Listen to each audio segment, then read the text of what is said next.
మన స్వభావాన్ని ఎప్పుడైతే మనం జాగ్రత్తగా చూసుకుంటామో అప్పుడే దేవుడు మనల్ని మంచి ఉద్దేశాల్లోకి నడిపిస్తాడు, మంచి ఉద్దేశాల్లోకి నడిపిస్తాడు. అంతేగాని అయ్యో మేము దేవుడిని నమ్మాం కానీ శోధనలు శ్రమలు ఆయన పెట్టడం మనం అక్కడ ఉంది.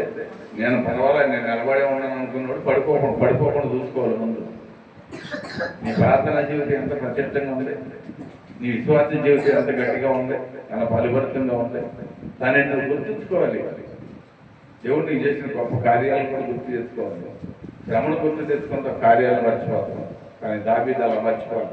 దావీదు యుద్ధానికి వెళ్ళేటప్పుడు చెప్పాడు, పోయి అతను 6 మూల జానుడు ఉన్నాడు, నువ్వు చూస్తేనేమో భూమికి బెత్తుడుంటావు, నువ్వు అతనితో యుద్ధం చేయడం కరెక్ట్ కాదంటే, ఒకప్పుడు నేను ఎడారిలో గొర్రెలు మేపుకుంటున్నప్పుడు ఎలుగుబంటి నా మంటలోకి వచ్చినప్పుడు నేను ఎగిరి దాన్ని తోకతొక్కి చీల్చేశాను. మరొకసారి సింహం, పదవ సింహం వచ్చింది, దాన్ని కూడా చీల్చేశాను. ఆ సింహం కంటే బలవంతుగా ఈ గొలియొద్దు నా వెనక ఎవరు ఉన్నారో తెలుసా అంటే దేవుడు చేసిన కార్యాలు గుర్తు తెచ్చుకుంటున్నాడు.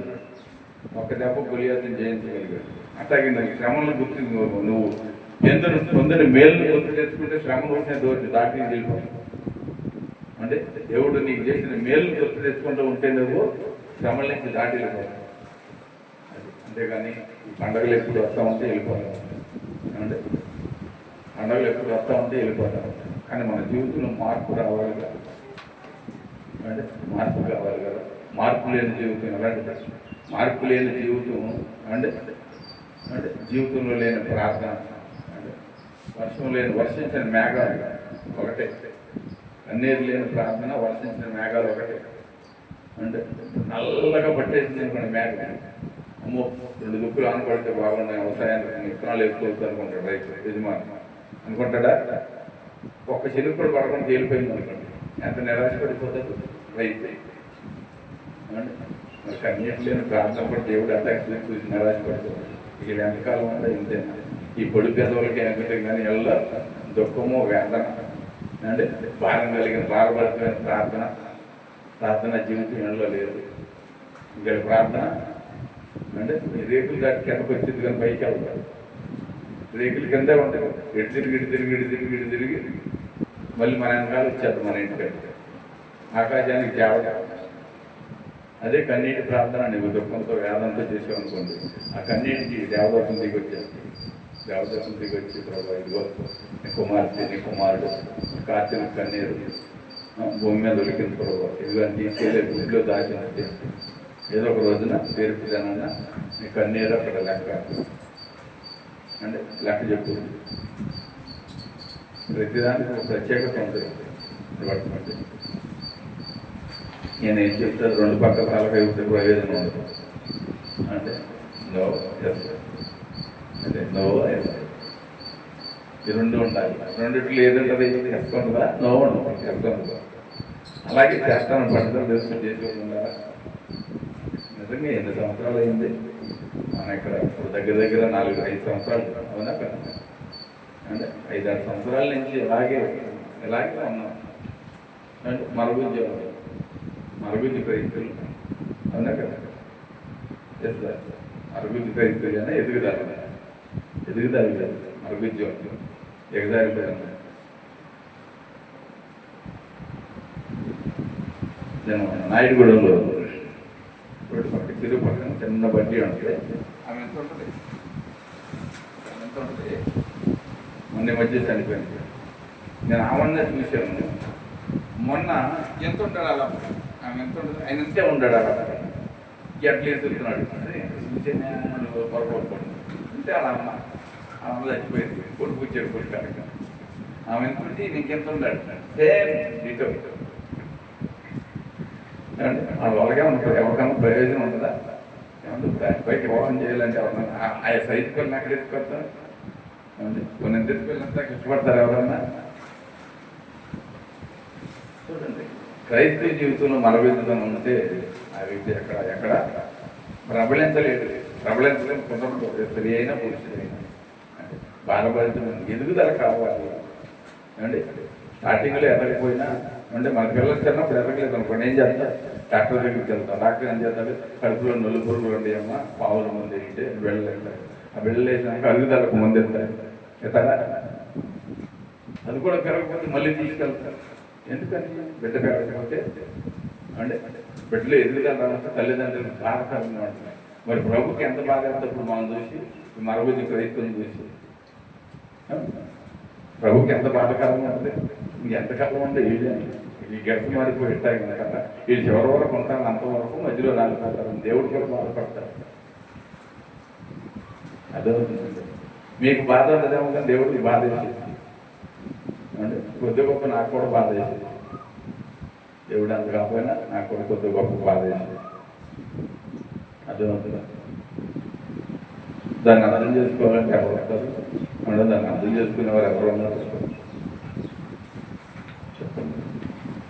అంత ప్రయాస కూడా ఇస్తున్నాం కదా, అంటే ఆ ప్రయాసలో ప్రతిఫలం రావాలి కదా. అంటే చేత రాకపోయినా ప్రతిఫలం రావాలి కదా. అర్థం చేసుకోండి మీరు. మన జీవితంలో ఎప్పుడు చేష్టల్లో బయటేళ్ళు అంటే అంటే యేసుప్రభు కొట్టడం చనిపోవడం ఇవన్నీ మామూలుగా ఎప్పుడు జరిగాయి అనక ఇవన్నీ ఎప్పుడు మామూలుగా జరిగాయి. మనం ఎప్పుడు మరి నిజమైన పండుగ చేసేది, నిజమైన పండుగ ఎందుకంటే మన హృదయంలో మార్పు వచ్చి మనం మారి మనసుకుంటే నూతన పరచబడినప్పుడే పండుగ. మన హృదయంలో దేవుడిని రక్షణ అనుభవించుకున్నప్పుడు దాన్ని మించిన పండుగ అసలు ఈ భూమి మీద ఏది ఉంటుంది. అదవుతుంది. దాన్ని మించిన పండుగ ఏది ఉండదు.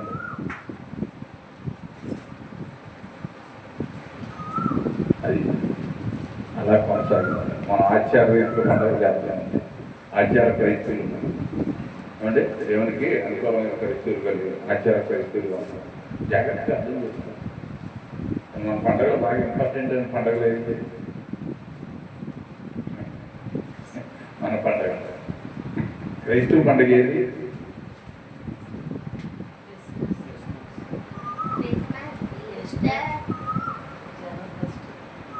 దేశం అంతా లేదు, అది యావత ప్రపంచంలో లేదు, మన భారతదేశానికి ఒకటే.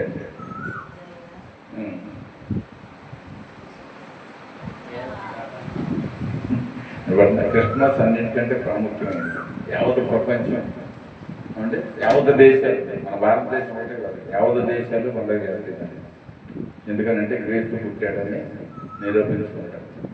అందు సంక్రాంతి కూడా మనమే చేసే పండుగ లెక్క అయితే, కానీ దాన్ని వాడు వాడుకుంటున్నాం.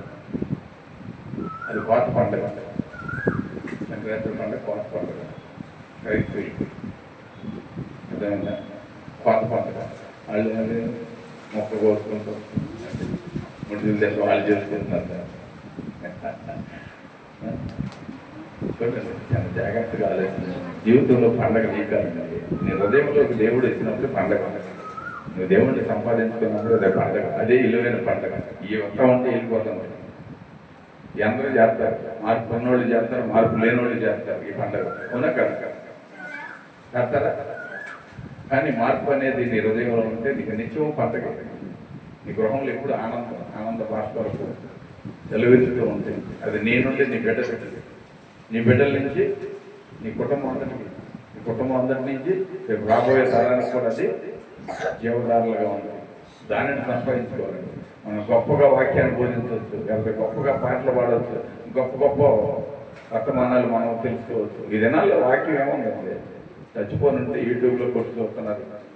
అంటే ఏది ఎక్కడ ఉందో తెలుసుకుని వాక్యాలు చెప్పారు. అది దైవకి అది లాభకరమైన వాక్యం కాదు. అర్థమైందంటే వాళ్ళు తెలివితేటలు చూపించడం అది కాదు. బైబుల్ పరిశీలన చేసి బైబుల్ ఎత్తుకోవాలి వాక్యానికి. అంటే సందర్భాన్ని బట్టి బైబుల్లో వాక్యాన్ని ఎత్తుకి అప్పుడు వాక్యాన్ని చెప్పాలి. అది కష్టతరమైంది.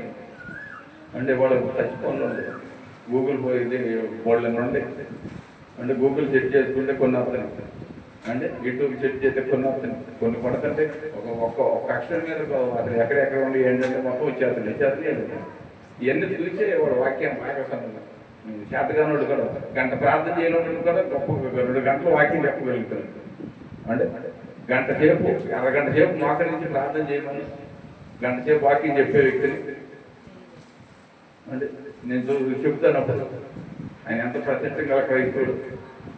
అంటే మన జీవితం కొంచెమును మన బాధ పెద్దగా ఉండకూడదు. మన జీవితానికి తగినట్లుగానే అంటే మన జీవితానికి తగినట్లుగానే రోజు ఉదయం లేచి ఒక అర్ధగంట వాక్యం చదివి ఒక అర్ధగంట ప్రార్థన చేసుకోనుకో, ఆ రోజు ఒక గంట గడుపు. మధ్యాహ్నం ఖాళీగా ఉన్నప్పుడు ఒక అరగంట అంటే ప్రార్థన చేసామనుకో, 2 గంటన్నర జరుగుతుంది. రాత్రి పూట ఒక గంట ఏదో గంటన్నర ప్రార్థన చేసామనుకో, నీ జీవితంలో అదే అసలు సరైన నెరవేర్పు. పది దేవుడికి నువ్వు దేశంలాగా గప్పు కాదు. మొదట నీ జీవితంలో, నీ హృదయంలో, నీ సమయంలో దేశంలాగా దేవుడికి ఇవ్వాలి. అప్పుడు దేవుడు అప్పుడు నువ్వు ఇచ్చే దేశంలాగా ప్రతిఫలం వచ్చింది.